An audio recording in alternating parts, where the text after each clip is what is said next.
Singer మను ఈ పేరు తెలియని తెలుగు సంగీత ప్రేమికులే ఉండరు. వివరాల్లోకి వెళ్తే ఎన్నో వినూత్నమైన పాటలు పాడి ప్రేక్షకుల్ని ఎంతగానో అలరించారు. ఇటీవల కాలంలో బుల్లితెరపై జబర్దస్త్ వంటి షోలకి జడ్జిగా కూడా చేశారు. ఇలాంటి సింగర్ మనుకి కుమారులు చేసిన పనికి తల ఎత్తుకోలేకపోతున్నారు.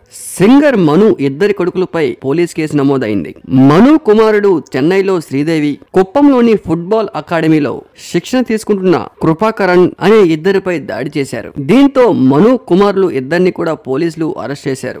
మంగళవారం రోజు రాత్రి అకాడమీ నుంచి తిరిగి వస్తుండగా హోటల్లో టిఫిన్ చేసేందుకు వెళ్లిన ఇద్దరిని కూడా మను కుమారులు చితక్కొట్టినట్టు తెలుస్తోంది. చెన్నై ఆర్పక్కానికి చెందిన కృపాకరణ్ మధుర వాయాకు చెందిన 16 ఏళ్ల కాలేజీ విద్యార్థినిపై దాడి చేశారు. అయితే వారు మంగళవారం రాత్రి అకాడమీ నుంచి తిరిగి వస్తుండగా స్థానికంగా ఉన్న హోటల్లో టిఫిన్ చేసేందుకు వెళ్లారు. ఆ టైంలో మను కుమారులు రఫీ షకీర్ తో పాటు మరో 3 స్నేహితులు కూడా అక్కడ ఉన్నారు. ఈ 5 మద్యం మత్తులో కృపాకరణతో పాటు మరో 16 ఏళ్ల బాలుడితో గొడవ పడ్డారు.